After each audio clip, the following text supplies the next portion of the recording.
John in Texas. Hey, John. You're talking to Eric and Daryl.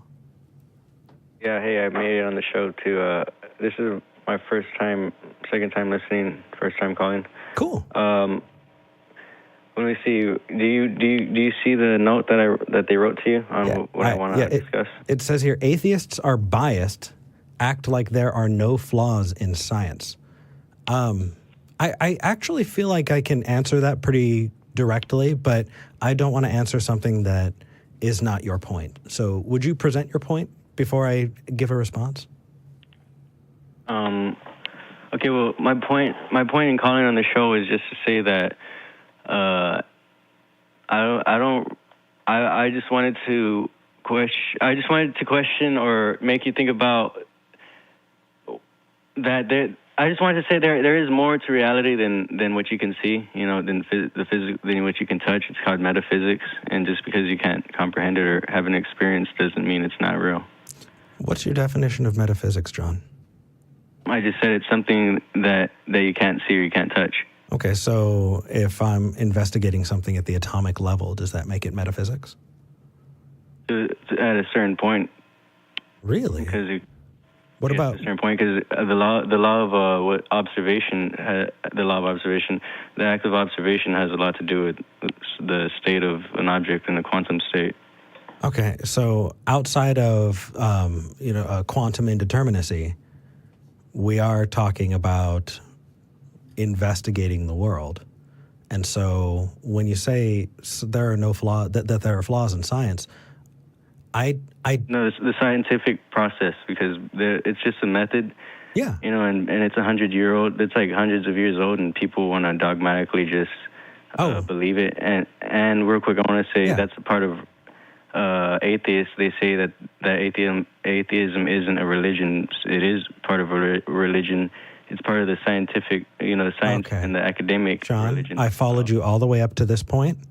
Okay, go ahead. Two things. Number one, science is not a religion.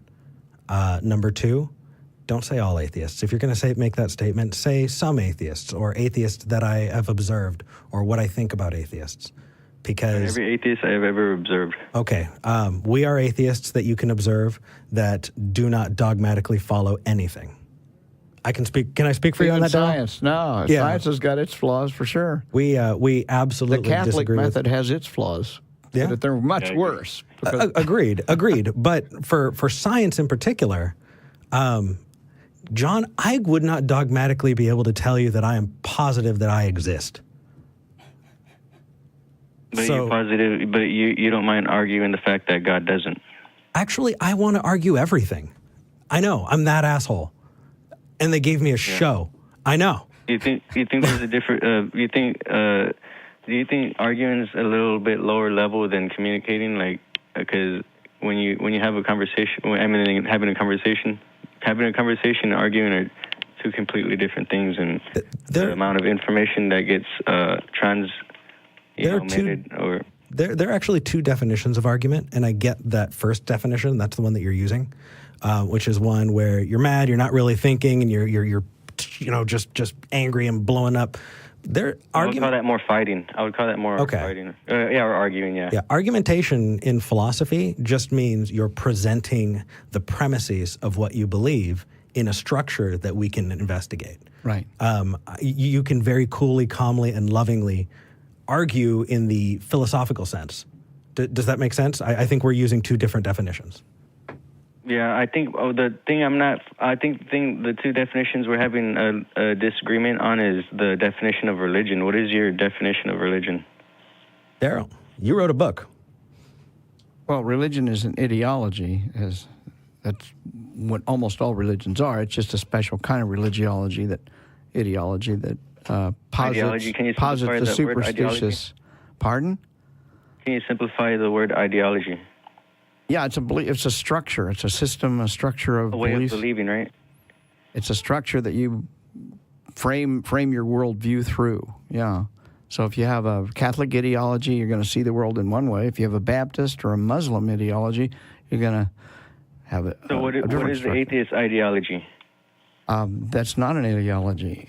It's just simply the answer to one question. Real. That's all it is. Yeah, it's. Wait, You say it again? I'm sorry, I interrupted. You're trying to pour a gallon of water into a teaspoon. And when you say atheism is an ideology, it's not, because it only answers one question. You have to go a lot farther to get an ideology. What question does it answer? It only says, is there a God or not? And That's most of the people are agnostic atheists, you know. They say, I don't, real quick, I don't know, and I don't care. Atheism, you just said that atheism answers a question. It's asking a question. It's not answering one. No, the answer is... Okay, so actually I can clarify this. Yeah, there, go for it. Yeah. I can clarify this to both of you. Well, you already know. Yeah. But the clarification is, if the question, does a God exist, is posited, whatever that answer is going to give you what our definition is. So if the question is, does a God exist, your answer would be, John? I would say yes. Okay, and our answer would be, I don't know, but there's not enough evidence. So we're going to withhold judgment until evidence comes about that is going to convince us. Right. So we're not asking the question because both of us are being asked the question. We just have different answers. And so that answer of, I don't know, but I'm going to withhold until, that's not really an answer, though. That's skeptic. I'm sorry? That's a statement. That's not really an answer. That's a statement saying that you don't know, but we could figure out. An answer would be, giving that's not really, is that by definition an answer? You're just kind of giving a statement. Absolutely. An answer is, I don't know. Isn't that an answer?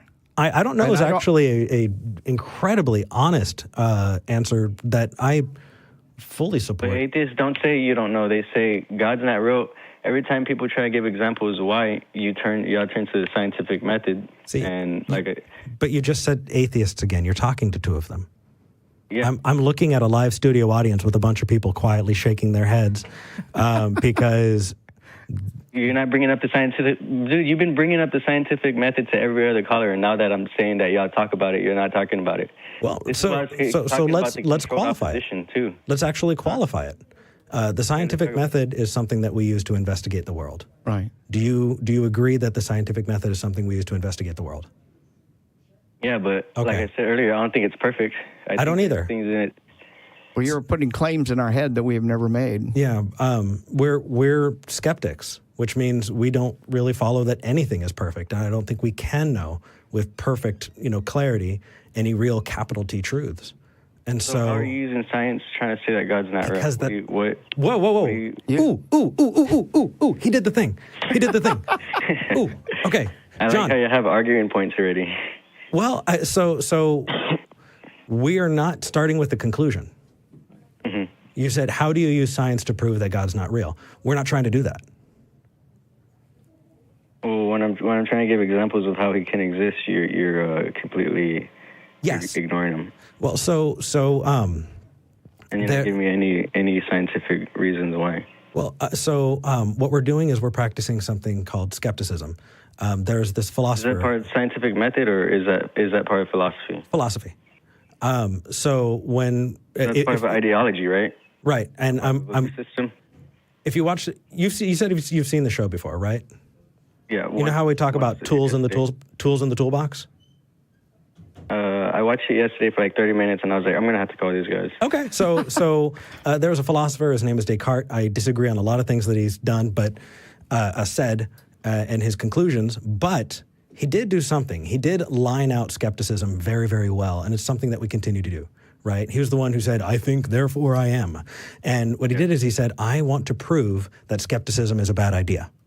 And so what he did is he goes, okay, what do I know for sure? Do I know that I'm experiencing reality? And he goes, well, I could be dreaming.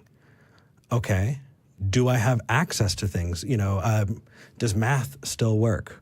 Okay. If math still works in my dreams, is there a way that I could be wrong about that? Well, the only way I could be wrong about that is that the universe is on, and the reason he's following that all the way down is because he wanted to get to absolute certainty, right? Which is the opposite of skepticism. And so I actually know what you're talking about. Yeah. Okay. So when we're talking about skepticism, when you say, here's the claim, the first thing we want to do is we want to go, ooh, is there a falsifiability to it? Can we determine, does it withhold scrutiny? Does it stand up to scrutiny? And we do that. My first claim was that atheists hold on to religious belief in science, and you're giving me a perfect example by teaching me all this stuff, telling me everything you learned everything you learned that you got indoctrinated to the majority of the population are indoctrinated, whether it's through religion or science or politics. It's all forms of indoctrination unless actually, you understand it. We were just talking earlier about parents who abused their children because they didn't learn their Bible verses, and that is something I experienced in real life. How many parents abuse their children because they're not being good scientists? I don't even understand what that means. I don't either. And that really, makes no sense. the qualifier that cut off Daryl, which was important, is that it's not just an ideology. It's an ideology with a superstitious element, which makes it different. Right? And so if we want to use different words, we can, but ultimately it's an ideology that includes something that is either intangible or a God belief or a system of rituals and procedures, practices, and things like that. It's kind of an all-in-one. Right. I'm sorry I'm talking really fast, John. You're good. I want to say something to the beginning thing you just said. Okay, and then we actually have to stop because I've got to end out the show, or the producer will murder me. You said how many parents would punish their kids for not studying science? You're not comparing the two situations correctly. A better example would be what I would say was, how many scientists have you seen do things that are inhumane to children or people in general throughout this generations for the sake of science? I think that's a better argument. No, because then our response will be why not? Why not? Because you're ignoring the fact that... No, you're ignoring the systematized rape of children by the Catholic Church for generations. I never ignored that. That's okay, perfect. That's happening. Then that's... okay. Why are you ignoring what I'm saying? You're bringing up a whole other subject that I agree is wrong, but you're not. You're just completely ignoring what I'm saying. I think I missed your point then. I do too. I think humans, no matter what they call themselves, have the capacity to do bad things to other humans. It takes religion to really make it bad, though. You're trying to say science is okay, and how many I'm not trying to... have you seen John? Treat their kids bad because of scientific reasons? And I was saying, well, how many scientists have you seen treat humanity in general or kids? They've done... I was responding to your comment about indoctrination, John. Studies. Okay, but we have 1 minute, so call back next time because I want to be able to listen and I want to be able to catch on. I don't think that we made that connection this time because I think I was talking past you, and I think that where we were when I was talking, I think you may have been talking past me as well. But we'll connect. I want you to call back, okay? All right. Take care, brother. Can we get a camera to